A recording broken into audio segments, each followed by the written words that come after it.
Amen. Alors, je suis vraiment heureuse, comme d'habitude, d'être dans la maison du Seigneur. Alors, aujourd'hui, je suis... en fait, l'esprit en moi est d'humeur un peu pleureur, mais ce n'est pas des larmes de tristesse, c'est des larmes de joie, de la présence du Seigneur. Donc, ne vous inquiétez pas si vous voyez une larme descendre, c'est... J'ai une joie particulière. J'ai une joie particulière. Alors, aujourd'hui, je vais vous parler de comment, en fait, quelle est l'attitude qu'on a pour attendre les promesses du Seigneur. Amen. C'est l'attitude dans la promesse du Seigneur. Et je bénis l'Éternel. Vous allez comprendre pourquoi. Il m'a aussi parlé du psaume 1. Donc, c'est vraiment glorieux. Parce que le Seigneur, en fait, l'Esprit du Seigneur, il parle tantôt d'une manière et tantôt d'une autre, mais il parle toujours dans la même direction. Amen. Amen. Donc, la parole dans Hébreux 10 au verset 36 nous dit: vous avez besoin de persévérance pour accomplir la volonté de Dieu et obtenir ce qu'il promet. Amen. Donc, on a besoin de la persévérance pour accomplir la volonté de Dieu et ainsi obtenir ce qu'il promet. Donc, je le résume ainsi. En fait, pour entrer en possession de notre héritage, pour entrer en possession de nos promesses, il y a 4 points, en fait, il y a 4 points qui sont importants. Le premier, c'est nous informer du contenu de l'héritage. Effectivement, si on ne sait pas les promesses qui sont attachées, on ne connaît pas les promesses qui sont attachées à nos vies, on ne peut pas les chercher. En fait, on ira dans tous les sens. On va regarder le voisin, on se dit, comme lui il a ça, c'est sûr que moi aussi. Allez, hop, on court et on perd du temps. Quoi que nous fassions, nous ne pouvons pas recevoir quelque chose qui ne nous est pas donné, qui ne nous est pas promis. Donc, on doit vraiment s'attacher à chercher ce que Dieu a prévu pour nous. Dieu ne nous a jamais promis une vie sans problème. C'est faux. Par contre, nous pouvons manquer de recevoir les choses que Dieu voudrait bien nous donner. Parce que simplement, nous ne savons pas ce qu'il a à nous donner. Et un exemple, je vais prendre un exemple séculier. Par exemple, vous êtes dans une famille, il y a des parents, le père, la mère, et les parents, ils ont prévu des biens pour tout le monde. D'accord? Il y a un héritage, donc il y a un décès, c'est malheureux, mais c'est comme ça, c'est la vie. Il y a un décès, et vous avez droit à un héritage. Mais si vous ne savez pas ce que les parents ont laissé pour vous, vous pouvez être facilement spolié. On peut vous voler ce qui vous appartient. C'est de la même manière avec le Seigneur. En fait, vous pouvez passer à côté de ce que Dieu a prévu pour vous parce que vous n'aurez pas cherché à comprendre, vous ne serez pas informé quant au contenu de ce qu'il a permis, de cet héritage, de ce qui est prévu pour vous. Amen. Donc, le premier point, c'est celui-là. Le second point, c'est qu'il faut remplir les conditions qui sont attachées à cette promesse. Amen. Amen. Il faut remplir les conditions qui sont attachées à ces promesses. Ce que moi j'ai appris, c'est que toutes les promesses, presque toutes les promesses bibliques sont conditionnelles. Donc c'est là où je prends le seul truc qui est inconditionnel, c'est l'amour que Dieu a pour nous. Mais la promesse biblique, elle est toujours conditionnelle. C'est quand tu es dans telle position, tu obtiens ça. Amen. Et ce sont les règles bibliques. En fait, partout dans la Bible, il y a tellement d'exemples, mais moi je vais m'attacher à un seul exemple qui se trouve dans le psaume 1.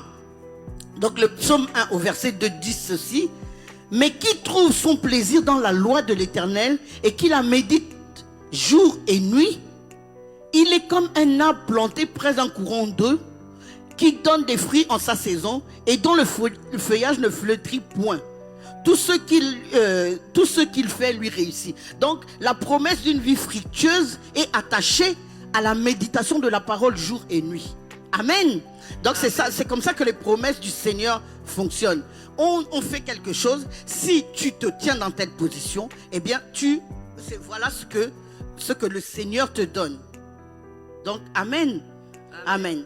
Donc, ça, c'était le deuxième point. Donc, remplir les conditions. Après, je vais vous interroger sur les 4 points qui sont vraiment importants.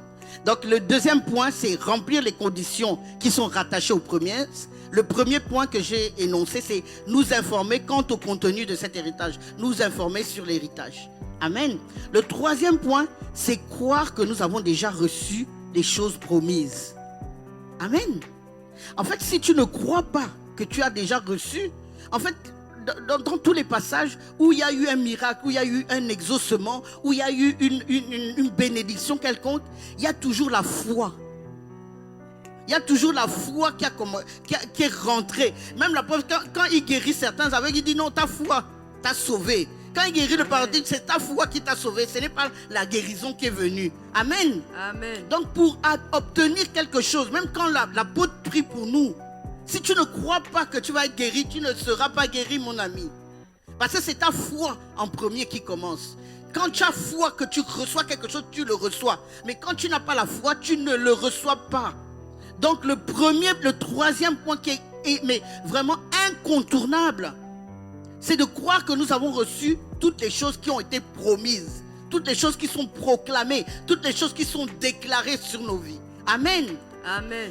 Et nous pouvons regarder à Dieu avec assurance. Ça, c'est que la parole de Dieu dit dans 1 Jean 5, du verset 14 à 15. Donc, je le lis dans la Bible du français courant.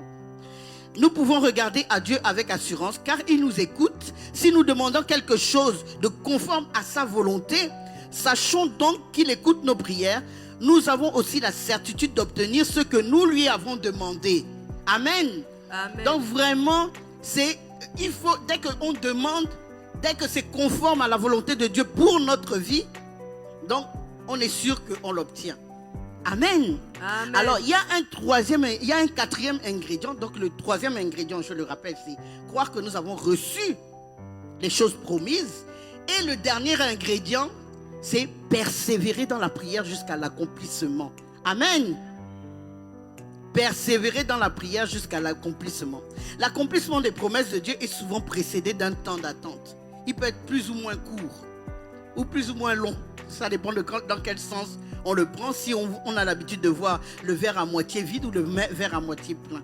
Donc il peut être plus ou moins court ou plus ou moins long. Cependant, en fait, on est sûr quand Dieu a promis, Dieu est tellement fidèle que lorsqu'il promet quelque chose sur notre vie, on est sûr, on a l'assurance que cela va s'accomplir. C'est pour cette raison qu'on persévère dans la prière, parce qu'on sait qu'on l'a déjà. Amen. Mais que c'est juste l'attente de la manifestation qui est là. Donc il faut continuer dans la prière. Donc j'ai pris un texte dans Hébreux 6 au verset 12 qui l'illustre très bien. Ainsi ne vous relâchez pas, mais ne vous limitez pas à ceux qui par leur foi et leur attente patiente reçoivent l'héritage promis. Amen. En fait, il ne faut vraiment pas se relâcher. Et j'ai une image en tête. Je ne sais pas si vous avez déjà vu ça. C'est une bande dessinée. C'est pas une bande dessinée, c'est un dessin. C'est un dessin où on montre un monsieur qui est en train de creuser la terre. Et autour de lui, il y a plein de petites pépites d'or, des toutes petites, hein. Ou bien d'or ou de diamants, je ne me souviens pas. Des toutes petites. Et il creuse. Et en fait, il est découragé alors qu'il ne lui reste qu'un fin. Je ne sais pas si vous voyez cette image. Et vraiment, la persévérance dans l'attente de la promesse, c'est exactement ça.